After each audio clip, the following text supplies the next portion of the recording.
ఇక్కడ మనకు 3 కేసెస్ అని ఇవ్వడం జరిగింది.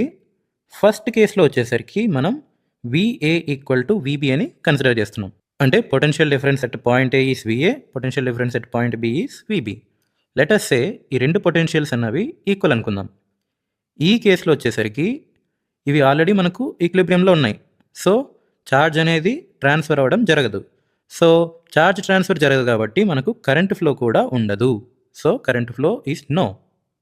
తర్వాత కేస్ బి చూసామంటే VA is greater than VB. అంటే potential difference at point A is greater than potential difference at point B. ఈ రకంగా ఉన్నప్పుడు మనకు కాస్త ఇంబ్యాలెన్స్ అనేది ఉంది. VAలో చార్జెస్ అన్నవి ఎక్కువ ఉన్నాయి. So, as per our discussion that we have done before, ఇక్కడ మనకు ఫ్లో ఆఫ్ చార్జెస్ అనేవి అబ్జర్వ్ చేయడం జరుగుతుంది. సో, ఆబ్వియస్లీ మనకు కరెంట్ అనేది కూడా పాస్ అవుతుంది. తర్వాత కేసీ చూసామంటే VA is greater than VB.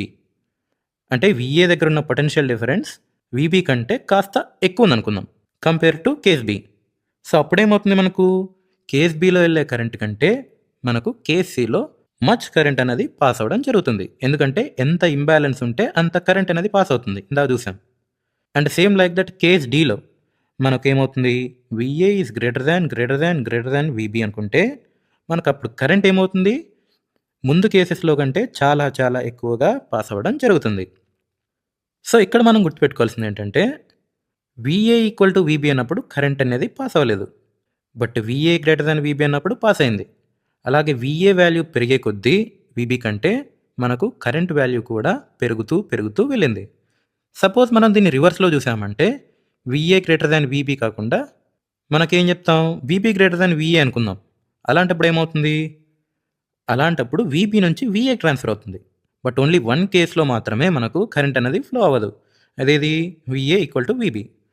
So, ఈ 4 కేసెస్ని కనుక మనం అబ్జర్వ్ చేస్తే ఫైనల్గా కరెంట్ అన్నది ఎప్పుడు పాస్ అవుతుంది, if there is an imbalance of charge, if there is a potential difference between 2 points, then only current will pass. And ఇంకోటి గుర్తుపెట్టుకోవాల్సింది ఏంటి, ఎలక్ట్రికల్ కరెంట్ అన్నది పొటెన్షియల్ డిఫరెన్స్కి డైరెక్ట్లీ ప్రపోర్షనల్గా రిలేట్ అయ్యి ఉంటుంది. అంటే ఒక కండక్టర్లో పాస్ అయ్యే కరెంట్ ఏదైతే ఉందో అది ఆ కండక్టర్ ఎండ్స్ దగ్గర ఉన్న పొటెన్షియల్ డిఫరెన్స్కి డైరెక్ట్లీ ప్రపోర్షనల్గా ఉంటుంది. కరెంట్ ఎక్కువ కావాలంటే మనం పొటెన్షియల్ డిఫరెన్స్ని ఎక్కువ అప్లై చేయాలి. దీన్నే మనం ఓమ్స్ లా అంటాం. సింపుల్.